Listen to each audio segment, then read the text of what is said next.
You cannot be drunk and learn. Welcome to Learn Wine with Caroline. In this 4-part series, I'm going to teach you how to taste wine like a pro. Make sure to like this video, share it with your friends, subscribe to my channel, and go to the links in my description for my flavor chart and my free wine tasting template. In the first video of this 4-part series, I'm going to show you how to set up for your wine tasting, as well as the first step, which is looking at the site, the visuals, right? And what information they're telling you. In our next video, we're going to talk about smells. And in our third video, we're going to talk about palate. And then in our final video, we are going to talk about the conclusions and how to gain confidence doing wine tasting. When you're setting up a wine tasting, I want you to really set an intention. Your intention here is not to get fucked up, okay? If you want to be drunk, you cannot learn. So try to separate those two things. Being drunk and learning do not coexist. They cannot, okay? So when you do a tasting, you want to have more than one wine. That really makes a difference. Comparative tasting is a lot easier than just trying one wine. It's hard to pick out the differences when you only have one thing in front of you. So you have multiple wines. You don't need a huge pour. I love these little tasting glasses. It's super useful to have a box of these. They fit in the dishwasher and they're consistent. You want a towel in case you spill. It's not a big deal if you do, but it happens. Also, never wear white. Terrible idea in life, generally. You want a notebook. You're taking notes, okay? We're getting serious. It matters. If you want to learn, you have to take notes. You can't just assume that you're going to remember. I know you've been to vineyards. I know you've done wine tasting, and I know you don't remember shit. So take notes, and you have to spit.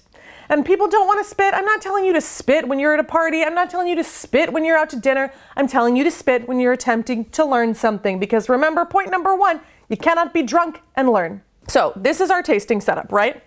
And the first thing we're going to do after we've poured our wines is we're going to look at the appearance. People spend a lot of time here. And if you are doing serious blind tasting, there's a lot of information that you can get from the appearance. But for the average civilian, we don't need to take a long time on this. Basically, we're talking about a few different things. The first thing that you could notice would be clarity. Is it cloudy or not? Most wine is not, but some are, okay? These are not.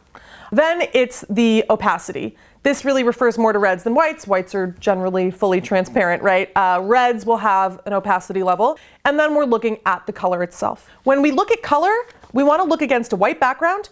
People are always doing this. They're like, you can't see anything. That doesn't tell you anything. That doesn't help you. I mean, it's weird. It doesn't work. You need to look down on your wine, okay? You hold it at an angle and you look down. That's how you look at color. For opacity, you hold it straight up like this and you just look directly over it. Can you see the stem of the glass? That's this part.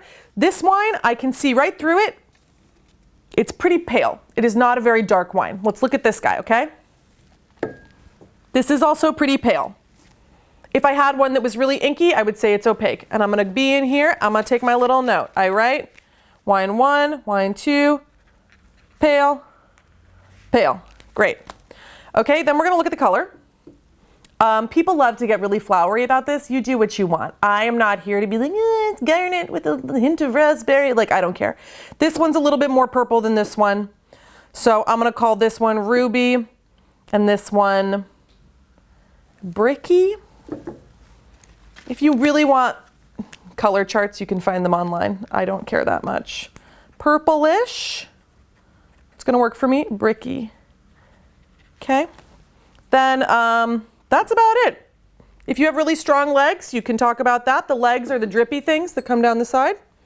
People are obsessed with them. You really don't need to be. I don't know why. White wine, it's a bit less to talk about. It's usually yellow, right? It can be golden. It can be very light pale with a hint of green, whatever. It's usually yellow. But reds, there's a little more interest there. Reds can really run the gamut from like purple through red over to brown. Both red and white wine will get browner over time.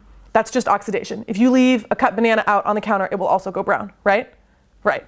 So all wine will go browner over time. What that does mean is also that white wines will get darker. Red wines actually get lighter over time as they get older because their color pigments are heavy and they actually fall to the bottom to sort of participate in the sediment that you can find on red wines. So for appearance, that's about it. If you see anything really interesting, like bubbles or cloudiness, you write that down. You say, oh, this is cloudy, weird. Some random hipster natural wine. Okay, cool. Okay, this has a little bit of bubbles. And sometimes you can't even see that. But You don't necessarily need to spend a ton of time here, and I'm not going to spend any more time on it either. I will see you next week to talk about the smells. That's the really important part.